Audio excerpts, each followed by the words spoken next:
রবিবার দেখুন, জানুন সত্য রামায়ণ, যা এখনো কোনো সংবাদ মাধ্যমে প্রচারিত হয়নি। একসময় এই সত্য রামায়ণ আদালতের নির্দেশে নিষিদ্ধ ঘোষিত হয়েছিল, পরে সে নির্দেশ উঠে যায়। কেন? তবে কি আদালত এই সত্য রামায়ণকে মান্যতা দিয়েছিল? দশরথের কি আরো 350 জন স্ত্রী ছিল? ঋষ্যশৃঙ্গ মুনি কি রাম, লক্ষ্মণ, ভরত, শত্রুঘ্নের পিতা? দেবী সরস্বতী কি কৈকেয়ীর দাসী মন্থরা? নারদের অভিশাপেই কি বিষ্ণুর মর্তে রাম হয়ে জন্মগ্রহণ? সীতা কি সম্মতি দিয়ে রাবণের সঙ্গে লঙ্কায় যান? রাম কি লক্ষ্মণকে হত্যা করতে চেয়েছিলেন? এমন অনেক অজানা তথ্য জানতে দেখুন সত্য রামায়ণ দিগদর্শন চ্যানেলে। প্রতি রবিবার রাত 10টায় প্রকাশিত হবে। লগ ইন করুন, সাবস্ক্রাইব, বেল আইকন ছুঁয়ে গ্রাহক হন। Information provided by the speaker, presenter on the IDSC platform is for general information purposes only. All information is provided in good faith. However, we make no representation or warranty of any kind, express or implied, regarding the accuracy, adequacy, validity, reliability, availability, or completeness of this information. নমস্কার, সুজিত চট্টোপাধ্যায়, দিগদর্শন। আপনাদের কাছে আবার হাজির হয়ে গেলাম। প্রতি সপ্তাহের আমাদের যে একটি সাপ্তাহিক অনুষ্ঠান আমরা পরিবেশন করি, সেই সত্য রামায়ণের 33তম পর্ব নিয়ে। বিগত কয়েকটি পর্ব ধরে আমরা প্রতিটি চরিত্র, রামায়ণের প্রতিটি চরিত্র নিয়ে বিশ্লেষণ করছিলাম। আমাদের সঙ্গে যিনি সাহায্য করছিলেন আমাকে, তিনি হচ্ছেন সত্য রামায়ণ এক সত্যের উন্মোচন গ্রন্থের লেখক, দলিত আন্দোলনের কর্মী রঞ্জিত মিস্ত্রি। দক্ষিণ ভারতে পেরিয়ার ইভি রামাস্বামী তিনি বুঝেছিলেন যে দেশে ব্রাহ্মণ্যবাদী শক্তি প্রতিটি মানুষকে, বিশেষ করে দলিত মানুষকে শোষণ করে চলেছেন। সুতরাং তার বিরুদ্ধে তিনি একটি আন্দোলন গড়ে তোলেন। তখন তিনি পড়াশুনো করেন এই রামায়ণ। এই রামায়ণ পড়তে গিয়ে দেখেন যে বিভিন্ন রামায়ণ আছে বটে, কিন্তু প্রত্যেকটি রামায়ণের যেটি মূল রামায়ণ, বাল্মীকি রামায়ণ, এবং উত্তর ভারতের তুলসীদাসী রামায়ণ, এবং দক্ষিণ ভারতের কর্ম রামায়ণ, এবং এই বাংলার কৃত্তিবাসী রামায়ণ আসলে ব্রাহ্মণ্যবাদকে প্রতিষ্ঠা করার জন্য এই গল্প কাহিনী তৈরি করেছে। তিনি 300টি রামায়ণ অধ্যয়ন করে তার সত্য রামায়ণ গ্রন্থটি লেখেন। একটা সময় বইটি সুপ্রিম কোর্টের আদেশে ব্যান ঘোষণা হয়েছিল। তারপরে কিন্তু লড়াই করে একজন এই ছিনিয়ে নিয়ে আসেন এই স্বাধীনতা, যে বইটি আবার প্রকাশ্যে বিক্রি হচ্ছে। তার নাম হচ্ছে ললয় সিং। তার জন্মদিন হয়ে গেল এই 2রা সেপ্টেম্বর। কাকতালীয় ভাবে এই সেপ্টেম্বর মাসের 17 তারিখে আবার কিন্তু এই পেরিয়ার ইভি রামাস্বামীর জন্মদিন হচ্ছে। এই নিয়ে একটি বিশেষ অনুষ্ঠান করার ইচ্ছে রয়েছে, কেন আমাকে রঞ্জিত বাবু অনুরোধ করেছেন, বলবো না আদেশ করেছেন বলবো। যাই হোক, সেই অনুষ্ঠান তো আপনাদের সামনে আনবো। পেরিয়ার ইভি রামাস্বামী কে ছিলেন এই ব্যাপারটা আপনাদের জানা দরকার। বাংলাতে এইরকম একজন মানুষ না থাকায় ব্রাহ্মণ্যবাদী শক্তিও কিন্তু এই আমাদের বাংলাদেশে যেমন জাঁকিয়ে বসেছিল এবং এখনো আছে। প্রতিটি ঘটনা আপনাদের উল্লেখ করব সেই পর্বে। তাই যাই হোক, এখন যখন সত্য রামায়ণের পর্ব, এই পর্বে জানিয়ে রাখি আমরা দুটি ভাগে ভাগ করেছি। একটি হচ্ছে পেরিয়ার ইভি রামাস্বামীর জীবনের কিছু পদক্ষেপ সম্বন্ধে আলোচনা করব, সেটা দ্বিতীয় পার্টে। আর প্রথম পর্বে আমরা আলোচনা করব রামায়ণের কাহিনীগুলোকে নিয়ে। এই রামায়ণের কাহিনীতে এবার কিন্তু একটি মজাদার বিষয় আমরা নিয়ে আসছি, সেটা হচ্ছে অযোধ্যার নগরীর মানুষের এবং রাম, সীতা, লক্ষ্মণ এবং ওদিকে রাবণের খাওয়া দাওয়ার বিষয়টি কেমন ছিল। মজার ব্যাপার যে বাল্মীকি কিন্তু রামচন্দ্র, সীতা, লক্ষ্মণের খাওয়া দাওয়া নিয়ে কিন্তু বিস্তারিত বিবরণ দিয়েছেন। এমনকি কি চাল তারা খেতেন সেটারও উল্লেখ রয়েছে। আর মাছ, মাংস, আনাজ, সবজি, মিষ্টি, মদিরা এসব তো রয়েছে। কিন্তু বাল্মীকি রাবণ সম্বন্ধে একটি কথা উচ্চবাচ্য করেননি, যে তিনি কি খেতেন বা তাদের কি সংস্কৃতি ছিল, এই বিষয়ে কিছু নেই। শুধু এক জায়গায় বলা আছে যে অশোক বনে সীতা যদি রাবণকে বিয়ে করতে না চান, তাহলে রাবণ নাকি তাকে প্রাতরাশে চিবিয়ে খাবেন। অর্থাৎ তিনি বোঝাতে চেয়েছেন যে এই অনার্য জাতি, রাক্ষস জাতি, তারা নরমাংস ভোজীও নাকি ছিল। এই কথাটাই প্রতিষ্ঠা করার জন্য খালি এইটুকুই উল্লেখ আছে। আমরা চলুন প্রথমে এই সম্পর্কে একটা প্রতিবেদন দেখে নিই, তারপর সরাসরি চলে যাব রঞ্জিত মিস্ত্রির সঙ্গে সত্য রামায়ণের 33 নম্বর পর্বের সাক্ষাৎকারে। চলুন দেখি। হিন্দুয়ানির ধারক বাহক হিসেবে উত্তর পশ্চিম ভারতীয় ব্রাহ্মণ্য সম্প্রদায় ও গৈরিক বসনের রাজনীতিকরা নিজেদের প্রচার করেন, কিন্তু প্রাক বৈদিক থেকে বৈদিক অবস্থার শেষ যুগ পর্যন্ত মুনি ঋষিরা শুধু যে ভাবাবেগ অবলম্বন করে চলতেন এমনটা নয়। অধ্যাপিকা দীপা বন্দ্যোপাধ্যায় তার এভেনেল প্রেস থেকে প্রকাশিত 11ই ভাদ্র 1420 সালের প্রথম সংস্করণ মহাকাব্যের রসইঘরের গ্রন্থের ভূমিকায় 18 পৃষ্ঠায় লিখেছেন, এই দেহটাকে ঘিরেই আমাদের চাওয়া পাওয়া, যত আনন্দ। ভারতের ঋষি একথা বুঝতে করেননি যে দেহকে অবলম্বন করেই দেহাতীত সত্য লাভ করা সম্ভব। অতএব দেহকে রক্ষা করা বাঞ্ছিত কর্ম। আমাদের ঋষি বচনে নিরুক্ত 1/2-তে রয়েছে জাত দেহের 6টি ভাব বিকারের কথা: উৎপত্তি, স্থিতি, বৃদ্ধি, বিপরিণাম, অপক্ষয় এবং নাশ। জন্ম হলে নাশ অবশ্যম্ভাবী, তবুও তার বিরুদ্ধে মাথা তুলে দাঁড়ানো এবং সংগ্রাম করা যে কোনো জাত দেহের ধর্ম। এই সংগ্রাম সেই দিন থেকে শুরু হলো যেদিন প্রাণের ধর্ম ক্ষুধা আর তৃষ্ণার স্ফুরণ হলো। তখন থেকেই জিহ্বা হবন করতে লাগলো। হবন করে বলেই তার নাম জিহ্বা। জহুয়া অর্থাৎ জিহ্বা, হে ধাতু অর্থাৎ হবন করা। এই থেকেই এই শব্দের জন্ম। ক্ষুধাগ্নিতে সে আজও হবন অর্থাৎ আহুতি করে চলেছে।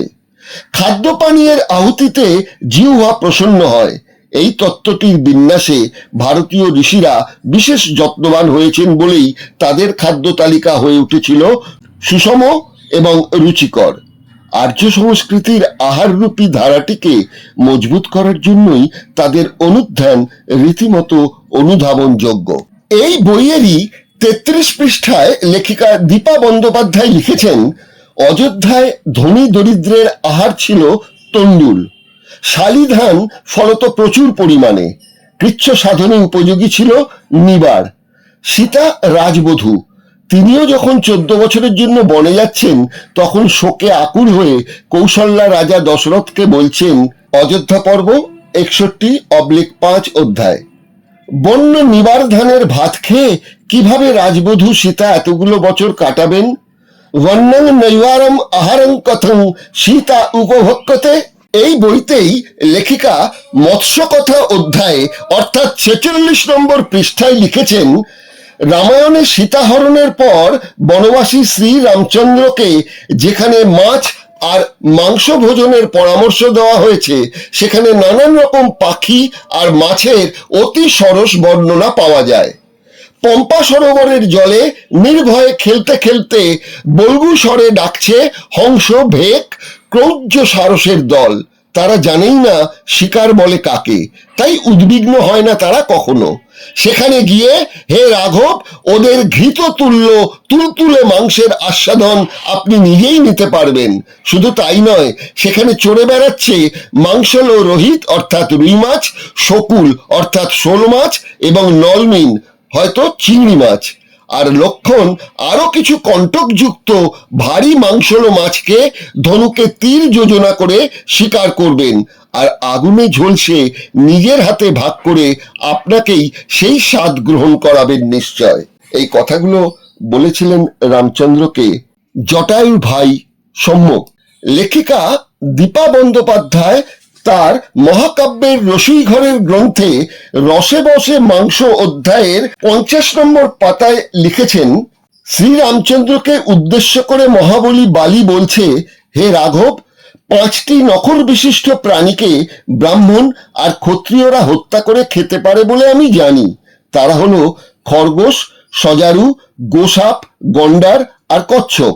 কিন্তু যাদের হত্যা করে খাওয়া নিষিদ্ধ, তাদের নামের সংখ্যাও তো 5: শিয়াল, কুমির, বানর, কিন্নর আর নর।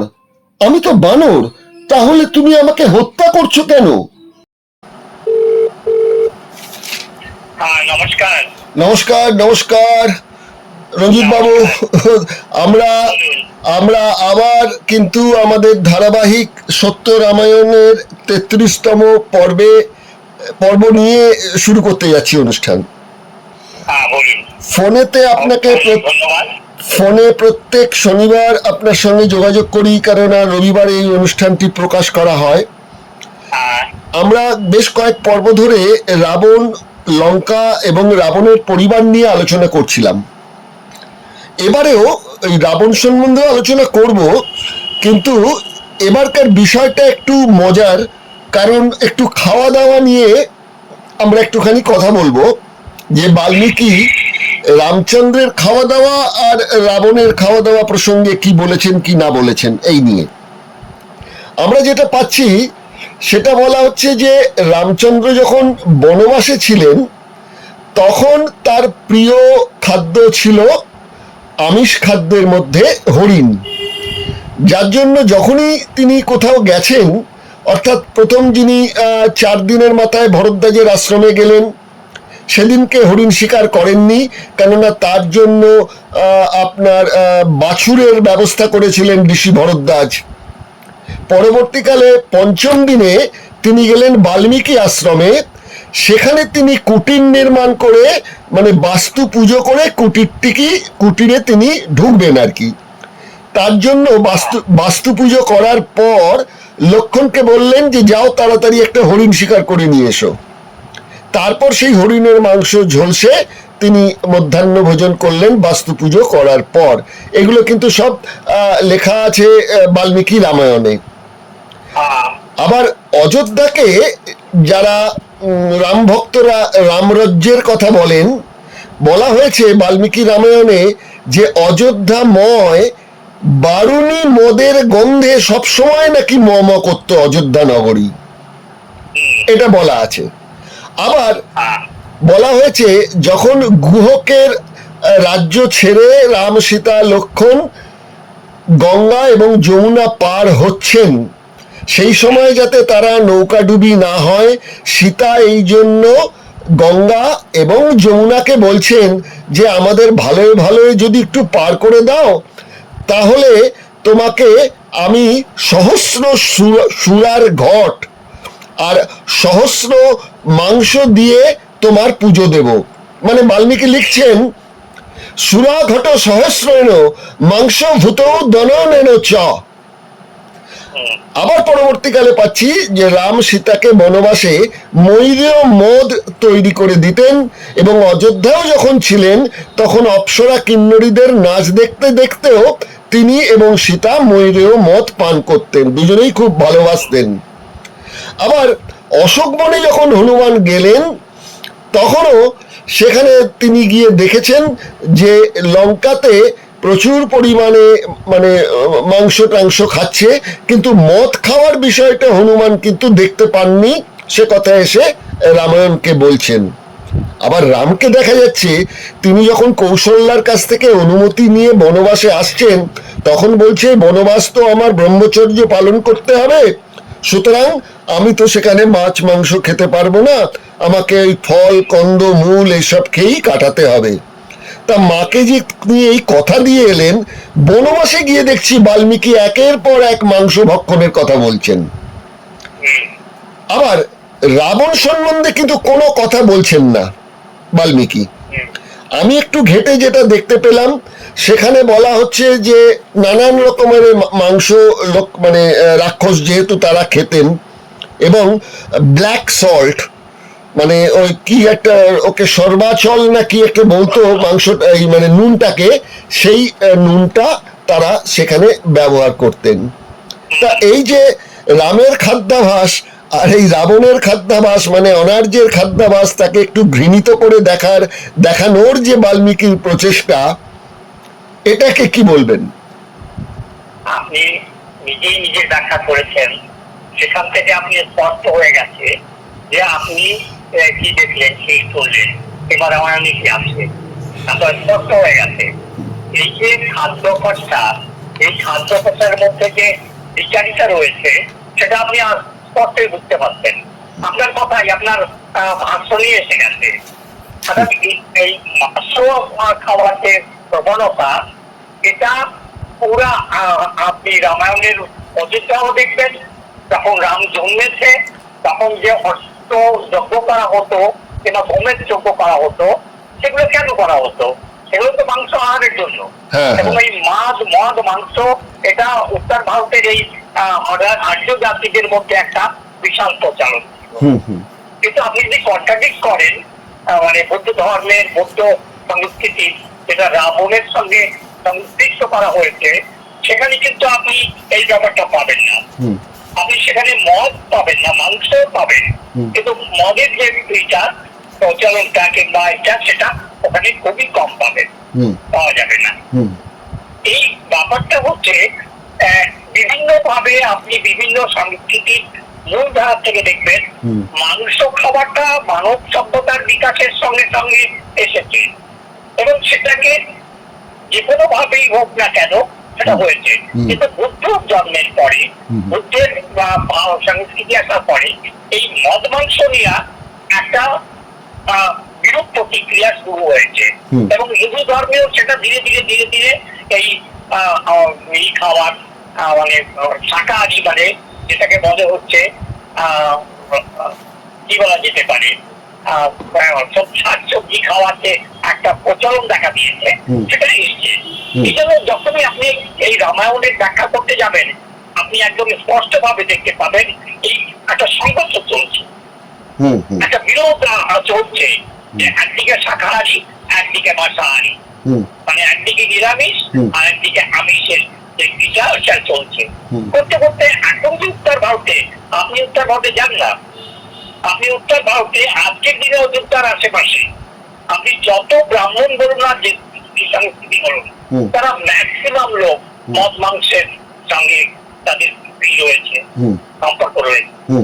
অর্থাৎ এই বুদ্ধ জন্মের পরে রাবণের সংস্কৃতি যেখানে একটা নতুন সংস্কৃতি ছিল, সেটাকে কি করে কালিমা মুক্ত করা যায়, কালিমা মুক্ত হয় সেটাকে কালিমাত্ম করা যায় যাতে তার জন্য ব্যবস্থা করা হয়েছে। অর্থাৎ আপনি এই কন্ট্রাডিকশন গুলা রামায়ণের বিভিন্ন জায়গায় আপনি দেখতে পাবেন এবং বাল্মীকিও সেখান থেকে নিজেকে ধরিয়ে আনতে পারেন।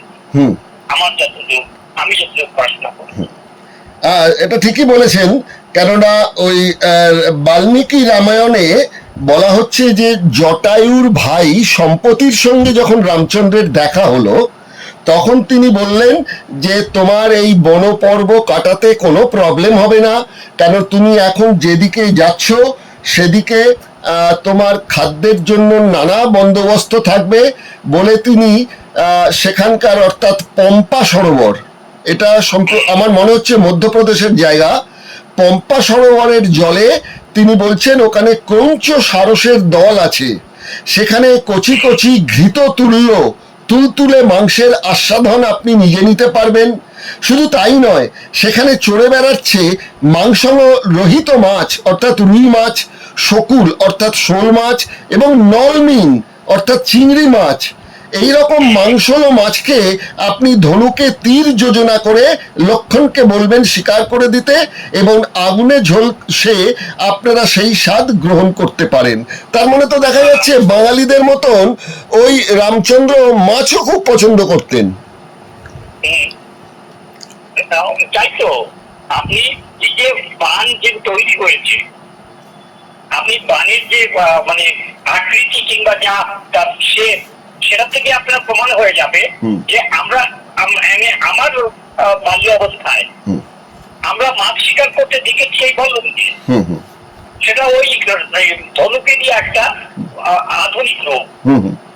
অর্থাৎ ধনুকটা যে বানানো হয়েছে তার যে শীর্ষটা মাথাটা সেটা সম্পূর্ণভাবে এইরকমই যে জলের মধ্যে যে মাছগুলা ভেসে বেড়ায় তাদেরকেও এই বান দিয়ে মাছ মেরে তাকে নিয়ে আসা হতো, তাকে খাওয়া হতো।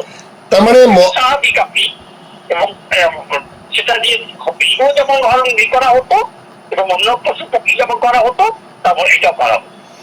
যার জন্য আমরা মহাভারতেও পাচ্ছি যে অর্জুন যখন সেই পরীক্ষা দিচ্ছেন জলে ছায়া দেখে, সেটাও একটা মাছ। আপনি একদম ঠিক বলেছেন, অন্য কিছু নয়, মাছ। সেটা আপনি আরো ব্যাখ্যা করে বলে দিলেন যে এটা মহাভারতেও তাই। হ্যাঁ, আরেকটা মজার ঘটনা পাচ্ছি সেখানে রামায়ণেতে, যে শ্রীরামচন্দ্র যখন মহাবলী বালিকে মানে হত্যা করলেন আর কি, সেই সময় মৃত্যু পথযাত্রী বালি বলছে, হে রাঘব, 5টি নখর বিশিষ্ট প্রাণীকে ব্রাহ্মণ আর ক্ষত্রিয়রা হত্যা করে খেতে পারে বলে আমি জানি। তারা হলো খরগোশ, সজারু, গোসাপ, গন্ডার ও কচ্ছপ। কিন্তু যাদের হত্যা করে খাওয়া নিষিদ্ধ তাদের নামের সংখ্যাও 5, যেমন শিয়াল, কুমির, বানর, কিন্নর আর নর। আমি তো বানর, তাহলে তুমি আমাকে হত্যা করছো কেন? এ কথাটা কিন্তু ওই কিষ্কিন্ধা কাণ্ডে বালি বলছেন, সেটা হচ্ছে 16/35 নম্বর এবং 16/36 নম্বর সূক্ত বাল্মীকি রামায়ণে এটা লেখা রয়েছে। এ কথা বলছেন, তার মানে মহাবলী বালিকে দিয়েও বলিয়ে নিয়েছেন যে বাল্মীকি, যে কি কি মাংস ব্রাহ্মণ ক্ষত্রিয়রা খায় আর কি কি মাংস তখন খায় না। তো এটাও তো একটা বড় প্রমাণ। তাহলে হিন্দুত্ববাদীরা যেটা বলেন সেটা হচ্ছে, তো আমার মনে হচ্ছে যে যেহেতু কৃত্তিবাস বৈষ্ণবী ব্রাহ্মণ এবং তুলসীদাস বৈষ্ণবী ব্রাহ্মণ, সুতরাং তারা এই বাল্মীকির যে রামচন্দ্র সীতার যে খাদ্যাভাস সেটা কি বেমালুচ চেপে গেছেন। ঠিক আছে, এবং পরবর্তীকালে যে বৈষ্ণব ধর্ম আসার পরে, যেটাকে ওরা এখন তথাকথিত সনাতন ধর্ম বলে বলা হয়, তারা কিন্তু এইটাকে এরপরে এটাকে নিয়ে একটা প্রতিক্রিয়া তৈরি করে করে এখন এই সংস্কৃতিটাকে চাপানোর চেষ্টা করছে। এটা বৈষ্ণব সংস্কৃতি থেকে এসেছে, আপনি যদি ভালো করে দেখেন। কিন্তু কিন্তু বাল্মীকি ওই রাবণ কি খেতে ভালোবাসতেন বা কি কি খেতেন এক বর্ণ কিন্তু বাল্মীকি উল্লেখ করেননি। এটা এই উল্লেখ না করার কারণটা আপনার কি মনে হয়? এইটাই ইন্টারেস্টিং যে আপনি যদি মানে বৌদ্ধ সংস্কৃতির কথা বলেন, তবে ওনার এই ব্যাপারটা উনি খুব টোকাতে পারেননি, কারণ ওটা হয়নি। কারণ রাবণ সেই পর সম্পর্কে যদি আপনি বলতে চান, রাবণ মানে ব্যক্তিগত ভাবেও তিনি অনেক বেশি উচ্চমানের ছিলেন। তার কাছে এই মদ, মাংস, এগুলো তার কাছে খুব একটা ছিল না। নারী যদিও ভারতীয় দক্ষতা কেন পৃথিবীর সভ্যতায় একটা উপভোগের বস্তু ছিল, 5টা-10টা বিয়ে করাটা তখনকার যুগে ছিল, কিন্তু এইটা আপনি পাবেন না এসের জীবনে, রাবণের জীবনে। রাবণ অনেকটাই উচ্চমানের ভাবনা চিন্তার কথা প্রকাশ করেছেন, সেটা একটা দর্শন আছে, রাবণের একটা দর্শন ছিল। তাহলে বৌদ্ধ সংস্কৃতিকে যাতে খুব বেশি প্রকাশ না হয়, সেটাকে চেপে রাখা হয়, বাল্মীকি নামে যে ব্যক্তির কথা বলছেন রামায়ণের মূল রচয়িতা, তিনিও এই ব্যাপারটি একটু সরিয়ে রেখেছেন যাতে এটা নিয়ে আগামী দিনে কোনো কন্ট্রোভার্সি কিছু ব্যাপারটা না হয়। এটাও তো এক ধরনের চালাকি বলতে হবে। প্রত্যেকটা প্রজাতিকে হিন্দু ধর্মের মানে প্রচারকরা প্রত্যেকটা আলাদা আলাদা জাতিকে তার জায়গায় নিয়ে এসে তাকে ব্যাখ্যা করার চেষ্টা করেছেন এবং সেখানে তাকে পুরস্কৃত করার চেষ্টা করেছেন। এবং সবচেয়ে বড় কথা আপনি যেটা দেখবেন যে জাতিগত ভাবে এই যে নিম্ন জাতের লোক যারা ছিল, এরা ওদের কাছে প্রচুর সমান ছিল, ওরা প্রচুর মতো এটাকে ইউজ করতো, ব্যবহার করতো, তাই বারবার ওদেরকে ছোট করার জন্য চেষ্টা করেছে। পরবর্তীকালে যা রচনা করেছে সেইগুলাকে যাতে করে মানুষের কাছে সঠিকভাবে ওই দিকগুলা না আসে, ভাবনাগুলা না আসে, তার জন্য কি করেছেন, এরা শিক্ষাটাকেই শেষ করে দিয়েছে। ওই যত রকমের শিক্ষা ছিল সেটাকে একেবারে বিলুপ্ত করে দিয়ে দিয়ে ওই সংস্কৃতিটাকে মানুষের সামনে আসতেই যায়নি, যেটা রাবণের সংস্কৃতি কিংবা বৌদ্ধ সংস্কৃতি। ঠিক। আচ্ছা, আমরা এবার ওই রাম রাবণের গল্প ছেড়ে সরাসরি চলে আসি বাস্তবের পটভূমিতে। সেটা হচ্ছে আপনি যে বইটি লিখেছেন, রামায়ণ এক সত্যের উন্মোচন, পেরিয়ার ইভি রামাস্বামীর অবলম্বনে। সেখানে আপনার বইটির কিছু অংশ থেকে এখন একটু জানতে চাইছি। সেটা হচ্ছে আপনি যেটা লিখেছেন সেখান থেকে আমরা জানতে পেরেছি যে 1928 সাল, এই সময় পেরিয়ার 7ই নভেম্বর রিভোল্ট বলে একটা ইংরেজি পত্রিকা প্রকাশ করলেন। তার মানে আমরা সাংবাদিক হিসেবে পেরিয়ার ইভি রামাস্বামীকে পাচ্ছি। অবশ্যই তাই তো? অবশ্যই। আচ্ছা, তার সঙ্গে সঙ্গে আবার পাচ্ছি যেটা পরের বছর 1929 সাল, তখন পাচ্ছি আপনি লিখেছেন চেঙ্গলপট্টুতে পেরিয়ার আত্মসম্মান আন্দোলনের প্রথম প্রান্তীয় সম্মেলনের আয়োজন করেন, আর সম্মেলনে অধ্যক্ষতা করেন WPA সুন্দর পান্ডিয়ান, এবং পেরিয়ার একটা নতুন তার্কিক বিবাহ পদ্ধতির প্রচলন করেছিলেন, যার নাম দিয়েছিলেন আত্মসম্মান বিবাহ, যেখানে কোনো ধর্মীয় রীতিনীতি বা ব্রাহ্মণদের দিয়ে মন্ত্র উচ্চারণ এগুলো নাকি সব নিষিদ্ধ ছিল। এই বিবাহের প্রথাটা যে তিনি চালু করলেন সেই বিষয়ে যদি একটু কিছু বলেন।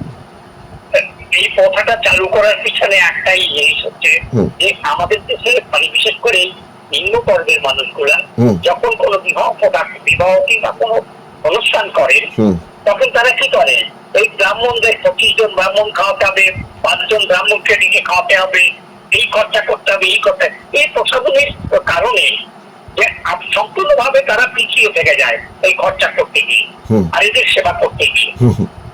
এইটা যাতে করে বর্জন করা যায়, এটাকে যাতে করে বিলুপ্ত করা শেষ করা যায়, যার ফলে উনি এই ব্যবস্থাটাকে চালু করেছেন। এই অনারম্বর ব্যাপারটা, এই পণ দেওয়া কিংবা এই ধরনের সেটাকে রীতি রেওয়াজ, এটাকে যাতে করে শেষ করা যায় করেছেন।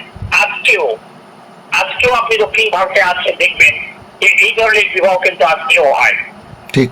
যার ফলে ওদের যে সামাজিক কালচার, সেখানে আপনি আমি কেরলের কথা বলছি কিংবা দক্ষিণ ভারতের কথা বলছি, ওরা কিন্তু একই করে 2-3 ধরনের আপনি ধর্মের লোক পাবেন। একজন হিন্দু ধর্মে তো একজন খ্রিস্টান ধর্মে, 3 ভাই 3 ধর্মে আছে। আচ্ছা, এরকম আপনি পাবেন। ঠিক ঠিক। এই যে ধর্মের মধ্যে যে বিরোধ, এই বিরোধটা কিন্তু উত্তর ভারতে রয়েছে, এটা কিন্তু দক্ষিণ ভারতে কিন্তু সেটা অনেক কম। এখন হিন্দুত্ববাদীর জিনিসে অনেকটা ঢুকেছে, পলুটেড হয়েছে, কিন্তু এটা আছে। হ্যাঁ, আপনি কেরলের সামাজিক কালচার দেখুন, দেখতে পাবেন। আপনি যে কেরলের কথা বললেন, কয়েকদিন আগে আমরা সংবাদপত্রে পড়লাম যে কেরলের একটি ব্যাংকে নতুন ম্যানেজার হয়ে এসছেন বিহার থেকে কোনো একজন ভদ্রলোক আর কি, তিনি ম্যানেজার হয়ে এসছেন, এসে দেখেছেন যে ক্যান্টিনে গরুর মাংস মানে তালিকার মধ্যে রয়েছে আর কি, খাদ্য তালিকার মধ্যে রয়েছে। তিনি এসে ওই গরুর মাংসটা ওখান থেকে বন্ধ করলেন, আর তারপরেই ঘটলো যেটা অঘটন, সেটা হচ্ছে কেরলের হিন্দু, মুসলিম এবং খ্রিস্টান যারা চাকরি করতেন ওই ব্যাংকের শাখাতে, তারা প্রতিবাদ হিসেবে ওই ক্যান্টিনে বসে নিজেরা গরুর মাংস রান্না করে তারা মানে লাঞ্চের সময় নিজেরা তো খেলেন, এবং এই যে অর্ডারটা দিয়েছিলেন ব্যাংকের ম্যানেজার সেটার বিরোধিতা করলেন, এবং পরবর্তীকালে ব্যাংকের ওপর মহল থেকে ম্যানেজারকে বলে দেওয়া হলো যে কারো খাদ্যাভ্যাস নিয়ে আপনার কোনো ডিসিশন নেওয়ার প্রয়োজন নেই, আপনি ব্যাংকের কাজকর্মই দেখুন। এটা কাগজে আমরা পেয়েছি আর কি যে এই ঘটনাটা ঘটেছে, এবং কিছু কিছু রিল মানে ভিডিওতেও কিছু ভাইরাল হয়েছে সমাজ মাধ্যমে বিষয়টা নিয়ে। আমার কাছে তার ছবি ও প্রমাণ আমার কাছে আছে। যাই হোক, এবার আমি চলে আসি পেরিয়ারের আরো 3টে বছর পর, মানে 1928 সালের পত্রিকা প্রকাশ, আর 1929 এই আত্মসম্মান বিবাহের যে কথা, তারপরে চলে আসি 1930 পেরিয়ে 1931 পেরিয়ে 1932-এর 20 জুন একটা অভাবনীয় ঘটনা দেখতে পাচ্ছি। আপনি লিখেছেন ইংল্যান্ডে পেরিয়ার শ্রমিকদের এক বিশাল সভার আয়োজন করেছিলেন, সেখানে 50,000 লোকের উপস্থিতিতে তিনি যুক্তিবাদ ও সমাজবাদের ব্যাপারে তার সিদ্ধান্ত সুস্পষ্ট রূপে ব্যক্ত করলেন। আর 1932 সালের 20 জুনের কথা বলছেন আমি। আমরা যে ইতিহাস ঘেটে দেখতে পাচ্ছি সে সময় ইংল্যান্ডে প্রচন্ড অর্থনৈতিক ও সামাজিক একটা সংকট চলছে, মানে বেকারত্ব তখন রেকর্ড পরিমাণে পৌঁছে গেছে। সেই অবস্থায় উনি গেছেন ইংল্যান্ডে, ওখানে গিয়ে তিনি এই বক্তব্য রেখেছেন, এবং 50,000 মানুষ সেই সমাবেশে এসে তার বক্তব্য শুনেছেন। তাই ইংল্যান্ডে এই যে পেরিয়ার গেলেন, এই ভারত ছেড়ে ইংল্যান্ডে যাওয়ার মানে প্রেক্ষাপটটা কি ছিল, এটা যদি একটু ছোট্ট করে বলেন, এটাই শেষ প্রশ্ন আমার। দেখুন, এই যে 32-30 মানান্ত যেটা মানে রিসেশন বলা হয়, পুরো পৃথিবীকে গ্রাস করেছিল, পুঁজিবাদী গ্রাস করেছিল। এই সময় যে প্রতিক্রিয়া শুরু হয়েছিল, কেননা একদিকে সোভিয়েত ইউনিয়নের উত্থান ঠিক। অসম্ভব ভাবে 30-32 শতক সোভিয়েত ইউনিয়ন চরম প্রগতির দিকে যাচ্ছে, চরম চরম, হ্যাঁ যার ফলে পুরো মানে নেহরু থেকে শুরু করে এই যত ভারতীয় আছে, বুদ্ধিজীবী আছেন যারা রাজনীতি করতেন কিংবা করতেন, হ্যাঁ। তাদের মধ্যে একটা আলোড়নের সৃষ্টি হলো এই বিকাশের পর থেকে, এবং তার প্রভাব পেরিয়ারের উপরে পড়েছে। পেরিয়ার এই সময় যখন গেছেন তখন দেখুন ইংল্যান্ডের মতো জায়গায় 50,000-এর বেশি লোক সমাবেশ হওয়া, সেটা একটা বিরাট ব্যাপার, বিরাট ব্যাপার, বিরাট ব্যাপার। বিরাট ব্যাপার। এই ব্যাপারটা তখন তৈরি হয়েছে। এই যে ব্যাপারটা হয়েছিল, এই থেকে আমেরিকা কিন্তু সতর্ক হয়ে গেল এবং পুঁজিবাদী ব্যবস্থা সতর্ক হয়ে গেল। সতর্ক হওয়ার পরে এই যে যুদ্ধ, আপনি দেখবেন তারপরে 35-এর পরের থেকে যুদ্ধ দেওয়া বেজে উঠছে, জার্মান জাতিবাদীর রাস্তায় চলে যাচ্ছে, আমেরিকা সোভিয়েত ইউনিয়নকে শেষ করার জন্য তার ষড়যন্ত্র শুরু করলো, যার পরিণামে 90-তে সোভিয়েত ইউনিয়ন শেষ হয়ে গেল। অর্থাৎ এই যে আপনার এটা চলছে, এই আতঙ্কটা পুঁজিবাদের মধ্যে, তার একটা বহিঃপ্রকাশ তখন ঘটেছে, যেটা আপনি পেরিয়ার থেকে শুরু করে নেহরু এবং বাকি যে আছে যারা বামপন্থীও আছেন তারা বিভিন্ন ভাবে করেছেন। 35-এ কমিউনিস্ট পার্টি যেভাবে আন্দোলনের দিকে চাপিয়ে পড়লেন, তা ভুলেই ওই সময় করেছে। পরবর্তীকালে স্বাধীনতার পরে এক নতুন রূপ নিল, যাতে এটা ধীরে ধীরে ধীরে ধীরে সীমিত হয়ে গেল। পেরিয়ারও অনেকটা এখান থেকে ধাক্কা খেলেন। এটা আপনি ভালো করে দেখতে পাবেন, বিভিন্ন জায়গায় আমি সেগুলো উল্লেখও করেছি। আচ্ছা, আমি আজকে তো সময়সীমা শেষ হওয়ার জন্য অনুষ্ঠান এখানে শেষ করছি। আগামী সংখ্যায় মানে আগামী পর্বে অর্থাৎ 34তম পর্বে অর্থাৎ আগামী রবিবার যেটি প্রকাশ হবে, সেখানে একটি মজার বিষয় আপনাকে বলবো। এই 32 সালের কথাই বলবো। 1932-এ যখন গেলেন ইংল্যান্ডে পেরিয়ার, সেই সময় জুন মাসে ইংল্যান্ডে প্রথম ভারতীয় দল গেল টেস্ট ম্যাচ খেলতে, তখন ওখানকার অধিনায়ক হয়ে গেলেন সি.কে. নাইডু। এই যে এদিকে ইংল্যান্ডের ওই রকম আর্থসামাজিক অবস্থার সংকট, তার মধ্যে ক্রিকেট খেলা হচ্ছে, এখান থেকে এই ভারতীয় যারা একটু উচ্চ মানে বর্ণের এবং উচ্চ আর্থিক অবস্থার মধ্যে রয়েছেন, সেই সব মানুষজন যাচ্ছেন ওখানে ক্রিকেট খেলতে। এদিকে স্বাধীনতা সংগ্রাম, এদিকে ইংল্যান্ডের ওই রকম অবস্থা, তার মধ্যেও ক্রিকেট খেলা চলছে।